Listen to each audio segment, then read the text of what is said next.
നമുക്ക് രണ്ട് നെഫ്സുണ്ട്.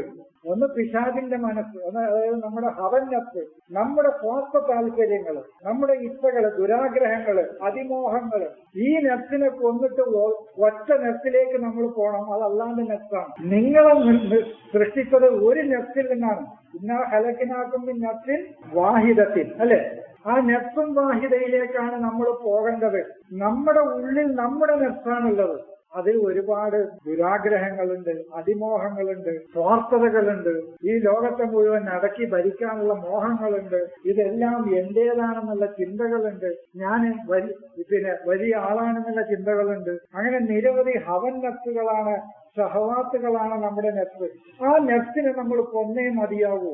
അതിനെ നമ്മൾ കൊല്ലുന്നല്ല, അതിനെ നമ്മൾ വേർതിരിക്കുക, നമ്മളിൽ നിന്ന് വേറെടുക്കുക. എന്നിട്ട് ഈ ഭാര്യയിലേക്ക് നമ്മൾ പോവുക. അതാണ് തൂബൂല ഭാര്യയ്ക്കും പൊക്കത്തിലും അംഫുസക്കും. അതാണ് മൂസ സ്വന്തം നെഫ്സിനെയാണ് കൊന്നത്, അല്ലെ? കപല മൂസ നെഫ്സ്. മൂസ വ്യക്തികളെയല്ല കൊന്നിക്കുന്നത്.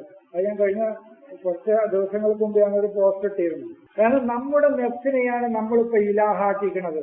നമുക്ക് ഒരുപാട് എന്താ ഞാൻ പറയാം, ഈ ലോകം നടക്കി ഭരിക്കണമെന്ന്, ഇതൊക്കെ എന്റേതാണെന്നുള്ള ചിന്ത, സ്വാർത്ഥതകള്, എനിക്ക് എല്ലാം എന്റേതാണ്, എനിക്ക് കിട്ടണമെന്ന സ്വാർത്ഥത, പല ദുശ്ചിന്തകള് നമ്മുടെ മനസ്സിനെ അടക്കി ഭരിച്ചുകൊണ്ടിരിക്കുകയാണ്. അതാണ് ഇപ്പൊ നമ്മുടെ ഇലാഹ്. അത് ഖുർആൻ പറഞ്ഞതാണ്, അഫറഅയ്ത മനിത്തഖദ ഹവാഹു ഇലാഹു, അല്ലെ? അഫറഅയ്ത, നീ കണ്ടുവോ, മനിത്തഖദ, സ്വീകരിച്ചവനെ, ഹവാഹു, തന്റെ ഹവയെ, ഇലാഹു, ഇലാഹാക്കിയവനെ. ഞാനും നിങ്ങളൊക്കെയാണ് മുക്തല്ലോ. ഞാൻ നിങ്ങളല്ല പറഞ്ഞു. ചിലപ്പോ എന്നേക്കാൾ സ്വന്തം ഇച്ഛകളെ ഒഴിവാക്കിയ ആളുകൾ നിങ്ങളാക്കാറ്. ഞാൻ അങ്ങനെ മനസ്സിലാക്കണത്. അപ്പൊ ഞാൻ പറയുന്ന ആൾ ഉപദേശകനും നിങ്ങൾ ഉപദേശം സ്വീകരിക്കുന്ന ആളുകളല്ല. ഞാൻ ഈ യാഥാർത്ഥ്യങ്ങൾ പങ്കുവെക്കാന്നുള്ളതുള്ളൂ. എനിക്കുണ്ടാവും അതിമോഹങ്ങളുണ്ടാവും, സമ്പത്ത് വാരിക്കൂട്ടാനുള്ള മോഹങ്ങളുണ്ടാവും, എല്ലാം പിടിച്ചടക്കാനുള്ള മോഹങ്ങളുണ്ടാവും.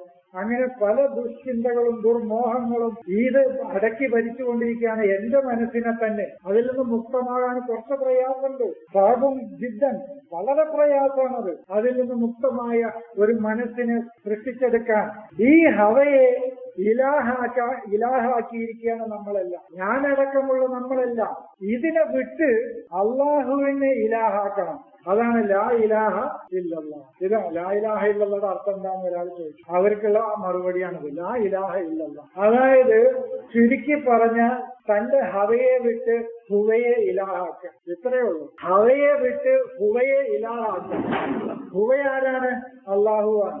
ഹുവ എന്ന് പറയുന്നത് അള്ളാഹുവും ഹവ എന്ന് പറയുന്നത് സ്വന്തം മനസ്സിന്റെ ഇച്ഛകളുമാണ്. അപ്പൊ ഹവ എന്നുള്ളതിനെ വിട്ട് ലാ ഇലാഹ ഇല്ലാ ഹുവ, ലാ ഇലാഹ ഇല്ലാ ഹുവ, ഹുവയല്ലാതെ. ഹുവ എന്ന് പറയുന്നത് നമുക്കിപ്പോ അജ്ഞാതമാണ്. ആ അജ്ഞാതമായ അറിവുകളുടെ ലോകമാണ് ഈ പ്രപഞ്ചം മുഴുവൻ. അതിനെയാണ് നമ്മൾ ഇലാഹാക്കേണ്ടത്. നമ്മുടെ മനസ്സിന്റെ ഇച്ഛകളോ ആഗ്രഹങ്ങളോ അതിമോഹങ്ങളോ അതിനെ ഇലാഹാക്കി നടന്നാൽ ഭൂമിയിൽ സമാധാനം കിട്ടും.